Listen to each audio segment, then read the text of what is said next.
तो चलिए आज हम स्टार्ट कर रहे हैं सेक्शन बी, है ना। सेक्शन ए मैं करवा चुका हूं लास्ट वीडियो में और आज हम स्टार्ट करने जा रहे हैं सेक्शन बी का पार्ट। सेक्शन बी में क्वेश्चन नंबर 17 और आपके पास एक रिलेशन दिया हुआ है एक्स टी का कि डिस्प्लेसमेंट है x 18t + 5t स्क्वायर। आपको क्या निकालनी है? Average velocity. अगर आपको ये कॉन्सेप्ट याद हो तो मोशन स्ट्रेट लाइन में हम पढ़ते थे एवरेज वेलोसिटी और instantaneous velocity. Whenever the instantaneous velocity consider, then there are only single point required. लेकिन जब हमें कभी भी क्वेश्चन में 2 पॉइंट दे दिए जाएंगे तो वो हमेशा एवरेज का पार्ट रहेगा। जैसे यहाँ पे 2 पॉइंट दे रखे हैं, टाइम 2 सेकेंड और 3 सेकेंड।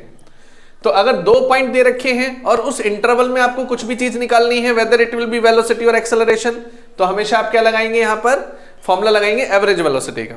लेकिन अगर सिर्फ बोला जाता है टाइम t = 2 सेकेंड या फिर बोला जाता है सिर्फ टाइम t = 3 सेकेंड, तो ये पार्ट लगता है इंस्टेंटेनियस वेलोसिटी का। तब हम लगाते हैं डिफरेंशिएशन। तो शुरू करते हैं इस पार्ट को कि यहां तो हमें 2 पॉइंट दे रखे हैं, तो यहां एवरेज का पार्ट लगेगा। और एवरेज का पार्ट मतलब वेलोसिटी का मतलब change in displacement upon change in time होता है। So sorry, xf upon xi, ये tf माइनस में ti होता है। तो xf final position final time डाल के निकाल लेते हैं। तो 18 इंटू में 3 एंड देन 5 इंटू में 3 का स्क्वायर। तो यहां पर 18 3 = 54 और यहां आ जाएगा 3 3 = 9 और ये आ जाएगा 45।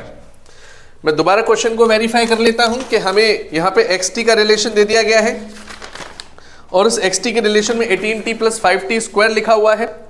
और यहां पर अब हमें एक्सचेंज वेलोसिटी करनी है, तो यहां पर 99 आ गया मेरे पास xf। फिर हम निकालते हैं xi। xi कैसे निकलेगा? जब आप इनिशियल टाइम डालेंगे 18 इंटू 2 5 इंटू 2 का स्क्वायर, तो यहाँ 36 और 4 5 = 20 ये हो जाएगा 56। ठीक है, 56 मीटर। बैठ जाओ आराम से, यहां से आना चाहिए था आपको। 56 मीटर xi आपके पास निकल आया। अब इन सारी वैल्यूज को उठाकर आप इसमें पटक दो, तो आप देखेंगे xf है आपके पास 99, xi है आपके पास 56, 3 में से 2 गया 1 सेकेंड, तो आपके पास एवरेज वेलोसिटी का आंसर निकल आया। तो 99 में से 56 माइनस कर दीजिए, 9 में से 6 गए 3, 9 में से 5 गए 43 आंसर आया, 43 मीटर पर सेकेंड। यस और नो? क्लियर है? डन। अब हमें क्या निकालना था? एक्सेलरेशन। एक्सेलरेशन निकालना है तो सबसे पहले तो हमें वेलोसिटी देखनी पड़ेगी, डिफरेंशिएट करना पड़ेगा इसका। 18t का डिफरेंशिएशन 18 होता है, 5t स्क्वायर है तो t स्क्वायर का डिफरेंशिएशन 10t हो जाएगा, तो वेलोसिटी आ गई। अच्छा, इस वेलोसिटी का दोबारा डिफरेंशिएट करेंगे तभी एक्सेलरेशन आएगा कि नहीं? तो 18 प्लस में 10t, तो दोबारा डिफरेंशिएट कर दो dv/dt, तो एक्सेलरेशन निकल आएगा। तो 18t का 18 का 0, 10t का क्या आ जाएगा 10। तो एक्सेलरेशन का आंसर तो बड़ी आसानी से निकल आया, इसमें तो टाइम के इंडिपेंडेंट हो गया नहीं है ना। तो यहां पर क्या आएगा आंसर? 10 मीटर पर सेकेंड स्क्वायर। अच्छा, 2 पॉइंट दे रखे हैं, अगर कोई बोलता नहीं आप तो डिफरेंशिएशन लगा रहे हो, तो खुद बताओ अगर एक्सेलरेशन आप निकालते हैं तो उसका एक एक्सप्रेशन टाइम की फॉर्म में चाहिए होता, तब आप ΔV/Δt लगा सकते थे, है ना। तो क्यों ना लगाएं, लगा के देख लेते हैं। कांस्टेंट एक्सेलरेशन आ रहा है ना, टाइम के इंडिपेंडेंट आ रहा है, तो वहां से भी वही आना चाहिए। So here acceleration is ΔV/Δt। तो आप देखना यहाँ पे फाइनल माइनस इनिशियल अपॉन में फिर TF माइनस TI, दोबारा डाल के देखो वही आंसर आएगा। तो फाइनल इनिशियल, फाइनल के लिए आप 18 प्लस 3 सेकेंड फाइनल है, तो 10 इंटू 3 30 प्लस में 18, हाउ मच इट इज 48 आया। अच्छा, इनिशियल में 2 सेकेंड डाल के देखो, यहाँ 18 प्लस में 20, तो यहाँ कितना आ जाएगा 38 आ जाएगा। आ रहा है कि नहीं आ रहा? दोनों को सब्ट्रैक्ट करोगे देखो सेम आंसर आया, क्योंकि एक्सेलरेशन टाइम के इंडिपेंडेंट आ गया था। अगर नहीं आता तो फिर हमारे आंसर अलग हो सकते थे। So I hope you understand it very well. And now अगला क्वेश्चन बहुत इंपॉर्टेंट है। सो नाउ अब हम चल रहे हैं क्वेश्चन नंबर 18 पर। Question number 18। अब क्वेश्चन नंबर 18 की बात करूं तो मुझे थोड़ा सा स्पेस चाहिए होगा, तो मैं इसे रब कर दे रहा हूं। अब यहां हमें एक लॉन मूवर दे रखा है, ठीक है। लॉन मूवर जैसे होता है ना, घास वास छीलने के लिए काम आता है ना, जो मशीनें चलती हैं ग्राउंड वगैरह में, उसमें पुश और पुल की डेरिवेशन भी आती है। तो उसी का ही पार्ट है ये कि हमें यहां पर एक फोर्स दे रखा है जो यहां लगा हुआ है और यहां एंगल है थीटा। अब यहां देखना, अगर इस डायरेक्शन में देखें तो इस डायरेक्शन में इधर है हमारे पास फोर्स और यहां देखें तो ये है एंगल मेरे पास थीटा। तो इधर देखा जाए तो ये एफ कॉस थीटा होता है और इधर देखा जाए तो इधर ये एफ साइन थीटा बनेगा। यही कंपोनेंट बनेगा ना, आगे की तरफ एफ कॉस थीटा और नीचे की तरफ एफ साइन थीटा। क्लियर है इतना? ऐसे यहां देखना, इस पर जो फोर्स लगता हुआ नजर आ रहा है तो इस डायरेक्शन में यहां लग रहा है एफ कॉस थीटा और फिर यहां देखें तो यहां लग रहा है मेरे पास एफ साइन थीटा। तो आप देखेंगे वेट फोर्स नीचे लग रहा है और अगर मैं देखूं तो नॉर्मल फोर्स तो ऊपर ही लगता है ना हमेशा। यस और नो? बोलो ना। तो यहाँ नॉर्मल फोर्स यहाँ पर भी कहाँ लगा? ऊपर। देखो हमने कंपोनेंट रिजॉल्व कर दिया और कुछ नहीं किया। अब ध्यान से देखना, नॉर्मल फोर्स निकालना है। ये नॉर्मल फोर्स ऊपर लग रहा है और एफ साइन थीटा और वेट फोर्स नीचे लग रहा है जिसको हम mg बोल सकते हैं।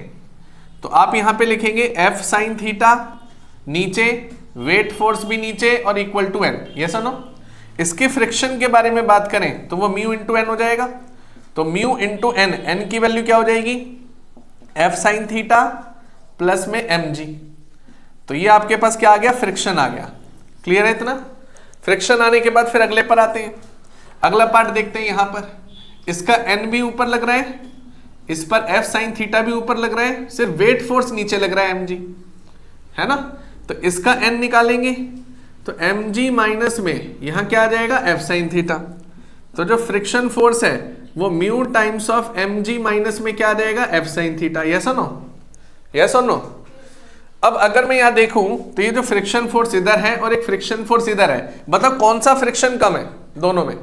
केस 1 और केस 2 में से कौन सा फ्रिक्शन कम है, कौन सा ज्यादा? देख के पता लग रहा है। या माइनस है या प्लस है, तो कम ये मिलेगा। तो सेकंड वाले केस में फ्रिक्शन मेरे को क्या मिलेगा? कम। फर्स्ट वाले केस में ज्यादा मिलेगा, है ना? और हमें आलसी आदमी, हम फ्रिक्शन ज्यादा महसूस करना चाहेंगे या कम? कम, है ना? ज्यादा बोल रही थी तो कम। तो कम फ्रिक्शन किस में है? सेकंड केस में। सेकंड केस कौन सा है? पुल का। तो आंसर कौन सा होगा? Pull is easier to move. Yes और नो? आंसर खत्म। तो खींचना ज्यादा आसान होगा धक्का मारने से। अच्छा, ये आपके पेपर में ही आया है, डीएवी में ही आया है। एक बार क्या है, हर बार ही आ रहा है। इसकी डेरिवेशन भी कराई हुई है, कर लेना। डेरिवेशन वाली बुकलेट जो दी थी आपको उसमें सारी डेरिवेशंस कर लेना। अब हम चल रहे हैं अगले क्वेश्चन की तरफ। सो नाउ नेक्स्ट क्वेश्चन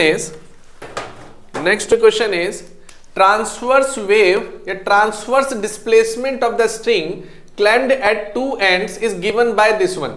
ये हमें दे रखा है। देखो एक प्रोडक्ट दे रखा है, साइन भी आ रहा है इसमें, कॉस भी आ रहा है। यस और नो? मतलब दो वेव का ही कुछ ना कुछ यहां पे रिलेशन होगा। तो जो दो वेव का रिलेशन होगा देन व्हाट विल हैपन? ये कॉन्सेप्ट है मेरा स्टैंडिंग वेव का।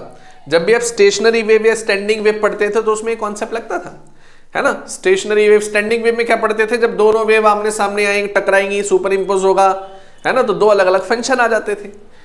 इसका मतलब इसने पहला क्वेश्चन क्या पूछा है? Does the function represent stationary wave? सीधे एक्सप्रेशन देखना, एक कॉस आ रहा है, एक साइन आ रहा है, मतलब यहाँ दो वेव है। Yes, it is stationary wave. तो पहले का आंसर क्या आएगा? यस। अगर वो स्टेशनरी वेव है तो उसकी टेंशन बताओ। तो टेंशन कैसे निकालेंगे वो देख लेते हैं। तो देखो सबसे पहली बात, अगर आपको याद हो तो velocity under root T upon में म्यू, ये पढ़ते थे हम ट्रांसवर्स वेव में रिलेशन। इसकी भी डेरिवेशन अलग से अहमियत रखती है, ये भी इंपॉर्टेंट रहती है। अब टेंशन मुझे निकालना है। अच्छा, म्यू की बात करें तो म्यू क्या होता था? मास पर यूनिट लेंथ। अच्छा, मास की बात करें तो मास कितना दे रखा है? 3 × 10⁻⁻²। लेंथ कितनी दे रखी है? 1.5 मीटर। तो म्यू की कैलकुलेशन आ जाएगी 2 × 10⁻²। कैमरे में क्लियर दिख रहा है यहां तक, है ना? तो केजी पर मीटर, ये आ गया मेरा म्यू। चलिए ठीक है, म्यू भी आ गया। अब वी पर बात करते हैं। वी की एक फॉर्मूला और होता था, ओमेगा अपॉन के, याद है? चलो स्टार्ट कर लेते हैं फिर, तो यहां से तो और आसान हो जाएगा। ओमेगा की बात करते हैं, ये तो बनेगा के एक्स कंपेरिजन करने पर, और ये क्या बनता था? Omega T. तो ओमेगा की जगह 120 पाई लिख सकते हैं इक्वेशन से सीधे। Omega T cos omega T, omega की जगह क्या आ रहा है 120 पाई।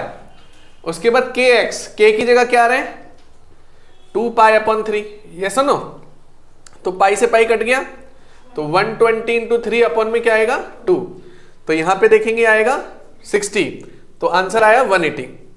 ये सुनो, इस 180 को उठाकर यहां पटक दो, तो 180 equal to under root T upon में म्यू, म्यू कितना है 2 इंटू 10 की पावर -2। दोनों साइड स्क्वायरिंग कर दो, अब तो टेंशन निकल जाएगी एग्जाम की भी, यही कि नहीं, एग्जाम की भी टेंशन निकलनी चाहिए। हाँ नहीं निकलेंगे। तो इसकी कैलकुलेशन करेंगे, तो कैलकुलेशन करने पर आ रहा है 648 न्यूटन, आंसर खत्म। यस और no? So I hope you understand it very well, very very important question और बहुत अच्छे क्वेश्चन है ये। सेक्शन बी में अब हम क्वेश्चन नंबर 20 पर पहुंच चुके हैं और इसका सॉल्यूशन देखते हैं। जो मैंने अभी इससे पहले पेपर की जो वीडियोस अपलोड की थी सेंट डिग्री पब्लिक स्कूल की, उसमें भी ये क्वेश्चन था, लेकिन उसमें सिर्फ एक पार्ट था। ये डीएवी के पेपर में दोनों पार्ट हैं, ए और बी। तो देखते हैं। इसने बोला है कि 2 स्प्रिंग है, प्रज्ञा देख ले इधर, इस बार बराबर बनाऊंगा, 1 2 3 4, 1 2 3 4। ये तो अलग ही यूज है ना, ये जिसमें कम है रोल उतने ज्यादा, मतलब क्या लॉजिक लगाते हो। तो यहाँ आएगा K1, यहाँ आएगा K2, ठीक है। ये K की वैल्यू, अब देखो फॉर्मूला क्या होता था, फॉर्मूला होता था F is equal to KX, यही बनता था। अब कंपेयर क्या कर रहे हैं, ये बोलते they are stretch by the same force, मतलब F कांस्टेंट कर दिया। अगर F हमारा कांस्टेंट हो जाता है तो K और X दोनों आपस में एक दूसरे के दुश्मन हो जाएंगे कि नहीं? अरे ऐसा नो, और लिखा हुआ है वहां पे K1 is greater than K2, तो जो X1 है उसका साइन पलट जाएगा कि नहीं? तो पहले का आंसर मिल गया कि हमें डिफ्लेक्शन पहली वाली स्प्रिंग में कम होगा, दूसरी वाली स्प्रिंग में डिफ्लेक्शन ज्यादा होगा। फिर चलते हैं अगले पर। If they are stretch by the same length, length मतलब x की बात करी है, इस बार इसने क्या बोला है, इसको कांस्टेंट कर दो। इसको कांस्टेंट करेंगे तो f directly proportional to k हो जाएगा कि नहीं? इस बार f ने k के साथ दोस्ती कर ली है, तो k बोलता है K1 is greater than K2, तो x1 भी यही बोलेगा x1 is greater than x2। तो मतलब हम बोलेंगे displacement in first case is greater than second. लिख लोगे ना अंग्रेजी तो, या वो भी लिखूं? चलिए अगले पार्ट पे आते हैं फटाफट। अगला क्वेश्चन है, the flask contain argon chlorine and the ratio is 2:1 by the mass. The temperature of mixture is 27 degree Celsius, और बाकी हमें एटॉमिक मास दे रखा है नीचे। हमें रेशो बताना है किसका, एवरेज काइनेटिक एनर्जी पर मॉलिक्यूल। तो सॉल्यूशन स्टार्ट करते हैं। अगर आपको ज्ञात हो तो काइनेटिक एनर्जी 3/2 kT होती है, मानते हो? 3/2 कांस्टेंट, k कांस्टेंट, अच्छा टेम्परेचर भी तो कांस्टेंट ही बोला है, 27 डिग्री सेल्सियस ही तो है दोनों गैसेस में, आर्गन और क्लोरीन। इसका मतलब या काइनेटिक एनर्जी दोनों केसेस में सेम ही रहेगी। यस और नो? आंसर क्या आ गया 1:1। अरे सारी वैल्यू कांस्टेंट मान ली ना, तो काइनेटिक एनर्जी में फर्क ही नहीं आएगा, जैसी पहले थी वैसी बाद में। अगले पे चलते हैं आरएमएस वैल्यू। अच्छा आरएमएस का फॉर्मूला बताओ कोई, वी आरएमएस बोला था ना, बहुत पूछता है। अंडर रूट तो मैंने लगा दिया, उतना ही बोला है जितना मैंने लिखा है। हाँ बिल्कुल ठीक है, 3RT अपॉन m। अब मुझे बताना 3R कांस्टेंट, T वैसी कांस्टेंट, सिर्फ m मास फंसेगा यहाँ पे। तो VRMS किसके लिए निकाल लें, आर्गन के लिए। तो 1/√, मॉलिक्यूलर मास किसका आ जाएगा, आर्गन का, फिर डिवाइडेड बाय, फिर निकालेंगे VRMS, किसका निकालेंगे VRMS, क्लोरीन का। तो यहां 1 में अंडर रूट मास किसका आ जाएगा, क्लोरीन का।